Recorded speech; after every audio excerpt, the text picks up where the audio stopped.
You got to end by making a big statement. Laboratory Texas is literally ground zero for the future of worldwide innovation and human flourishing. And I can prove it to you.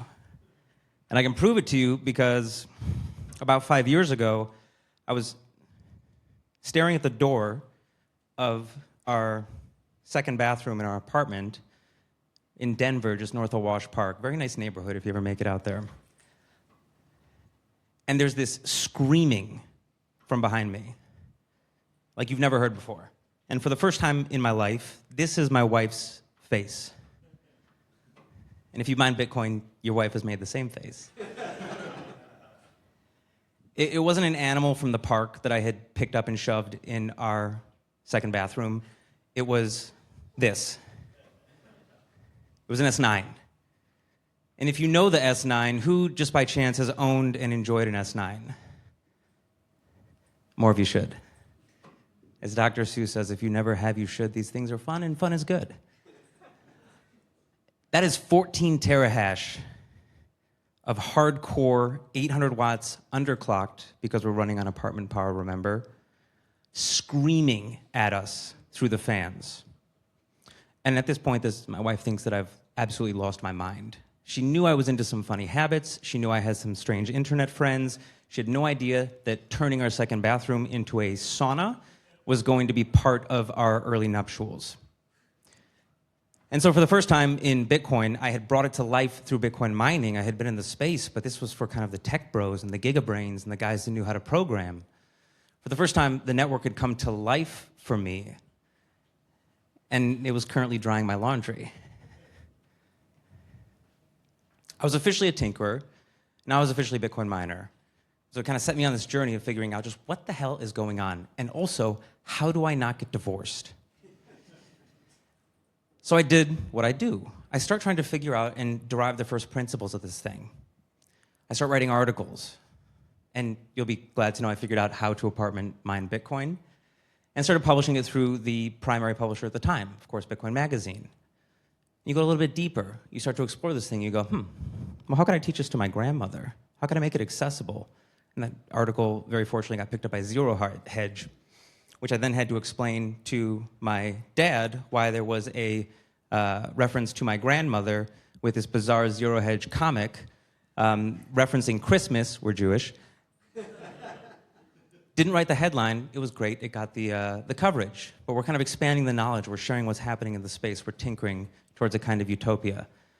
And then eventually we would buy a house. And the first thing, of course, that S9 now had to go somewhere else.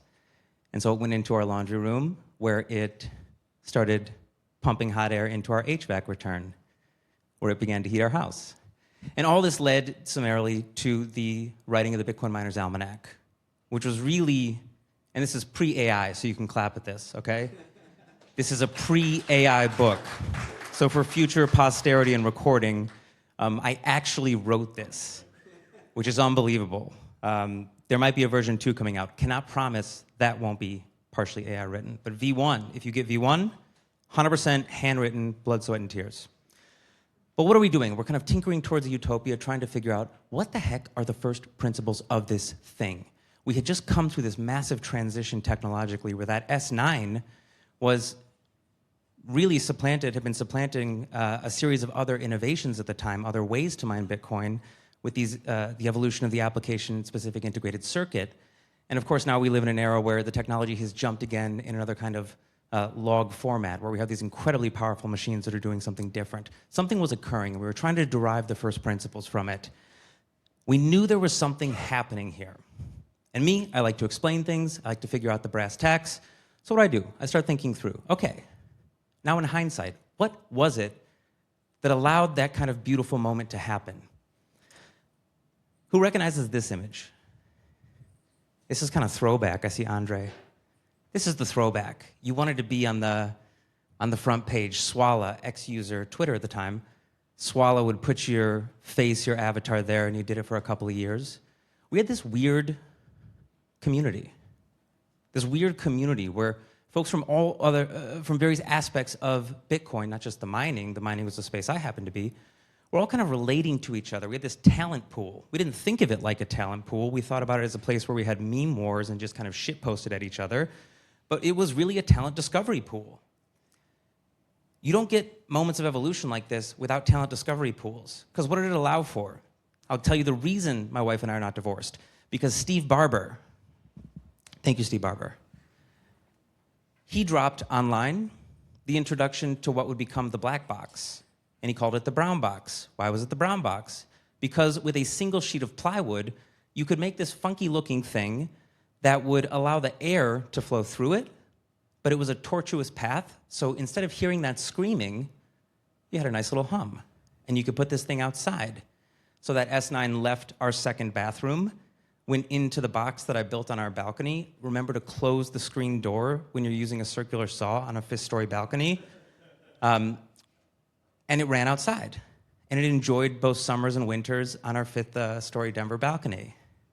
And also came. This currently lives in the basement of the Space Denver, if you ever want to see it. What else was happening in the space? Brass tacks. Why did I have an S9? I had an S9 because the S19 had come out, and the large mega miners at the time had depreciated their S9s. What's the value of a fully depreciated miner? Not a whole lot. So what happened? People started scooping them up at a discount. And so a couple of folks in the space, Ronan Miner and Joe Rogers, fantastic Bitcoiners, decided they were going to buy a pallet, break it down, and start shipping them out to their friends. That's how an S9 wound up in my apartment. But the money problem had been solved. All of a sudden, the game had changed, and this became accessible, this kind of technology. Just an image, you can see this is Rockdale, Texas, the facility out there, the riot facility. Those are S9s that are being palletized, packed up, because they've served their useful life. They've been replaced by the S19s. And now they're off to somebody's house to be tinkered with and destroyed and to live on eternally. The S9 never dies. It won't die. If you've been running one, you will continue to run one until the heat death of the universe. And then principally, okay, brass tacks, what's happening? You have a talent pool, you have a change in the monetary situation, and you have a catalyst. The catalyst is we'd all kind of become low-grade alcoholics around 2020, 2021. And we needed something to do because COVID was happening, so we were all trapped inside, bouncing off the walls, driving each other crazy. And all of a sudden, we're directing all this energy in new places. COVID was this catalyst that pushed us to all of a sudden go and explore new things that we could at the time. And finally, you had to have some kind of attractor, something that pulled it together. And this is just kind of the broad internet. Imagine COVID with imagine the Black Death. How much worse would that be? If you couldn't just hop on Telegram and text your buddies across the yard.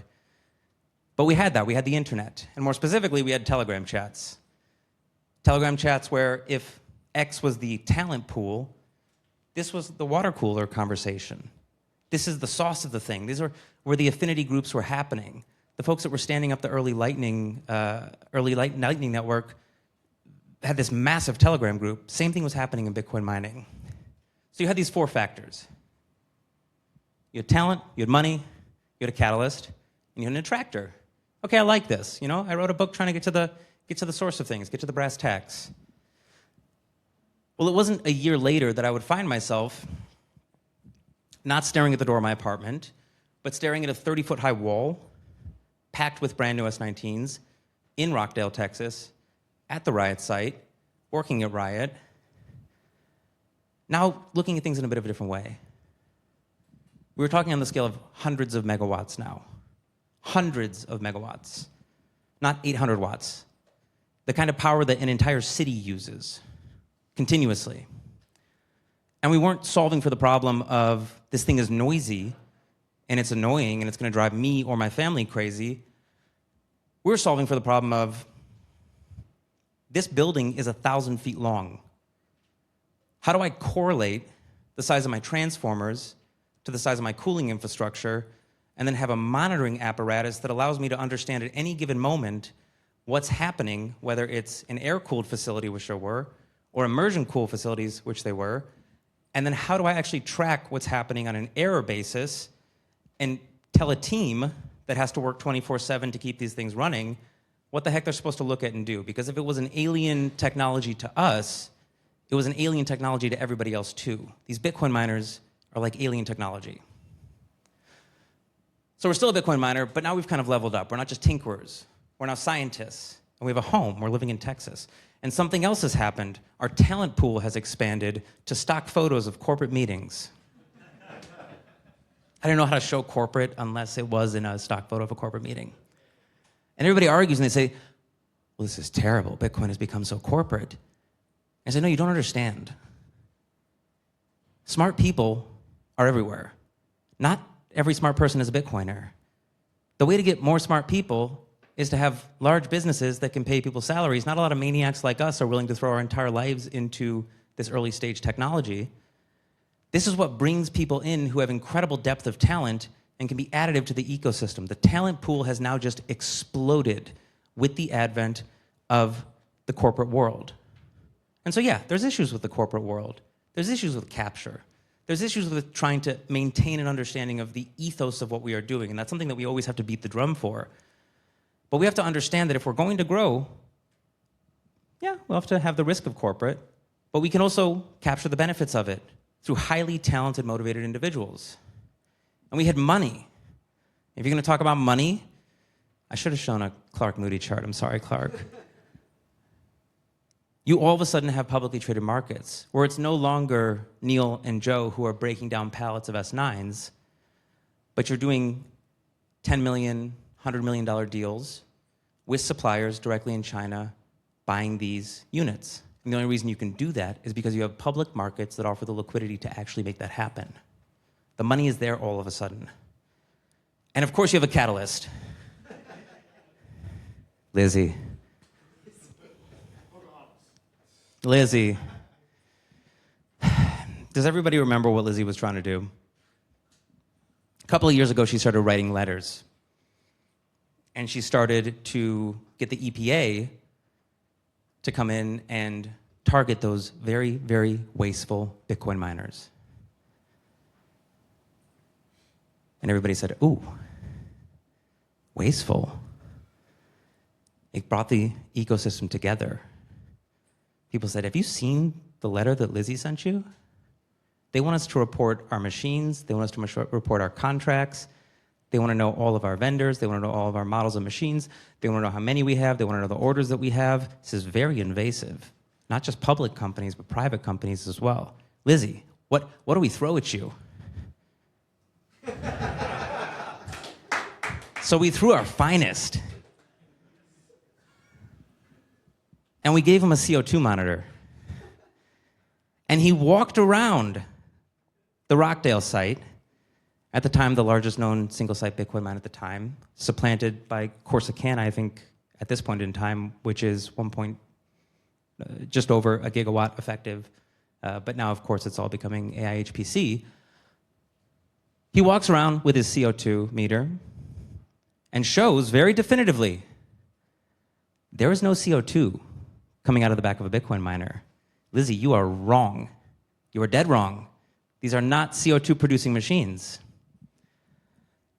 But it illustrated a point, because it wasn't just Pierre.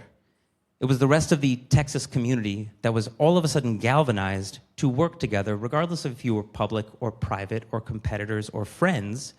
You had a common cause, and that cause was showing the truth, the validity, and the legitimacy of this industry. Even though we are using massive amounts of power, power is fundamentally human flourishing.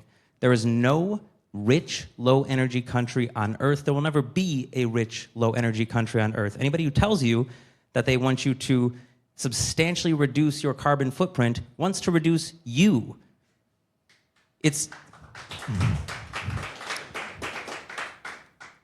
You can look at it at any level that you want. It's not even an esoteric or spiritual argument to make. It's purely empirical. There is no such thing as a wealthy, productive community, economy, country that does not produce and consume massive, massive, massive quantities of energy. Energy is human flourishing. And now, we have an attractor, and we're sitting in it. Parker said to me every time he lands on the shores of Texas, he just, the feeling of freedom washes over him. I feel the opposite one. Every time I land in the Denver airport, when that gargoyle is looking at me as I walk to my car, and that horse is staring at me as I drive home, I say, you know what? If my wife had not grown up here, maybe it's my turn to make that face. But what is Texas? What is the attraction of Texas? Texas embodies a series of values, a series of ideas, and it lives them out. It lives out entrepreneurship. It lives out collaboration. It lives out individual freedom. And it does it unabashedly. It doesn't really care. It's comfortable being its own thing. And the representation of that is through its grid, ERCOT, which is very unique as far as grids are concerned, really, in the world. It produces and consumes an amount of energy that is unbelievable by any modern standard, and the line to interconnect with it and continue to build only continues to grow. Human flourishing is directly correlated with the production and consumption of energy. ERCOT, Texas, is the laboratory, the place on Earth that will combine these factors, and we're seeing it today. There's something special happening here. And Texas, listen, I don't want you to get a little too big in your cowboy boots, okay? But to be honest, things seem to be going well. The economy is well. You're growing. You're building. The demand for power is there. And it's all facilitated through this energetic substrate, through this free market mechanism that is made real through the grid itself that's allowing all these connections to happen. No shade to Chris, even though, because I know you're going off grid. We got to include all the off grid guys, all the oil guys. They're included as well. But the takeaway is simple. Texas is the premier place on the earth that you can prove out the impact of this work, of this building, of Bitcoin, of this Bitcoin mining that we're doing. And why is that important? Because I don't think it is so maniacal to say that the innovations that we are building in the state of Texas are going to be the frameworks that are applied later to the places of the world that do not have these beautiful little components that Texas has.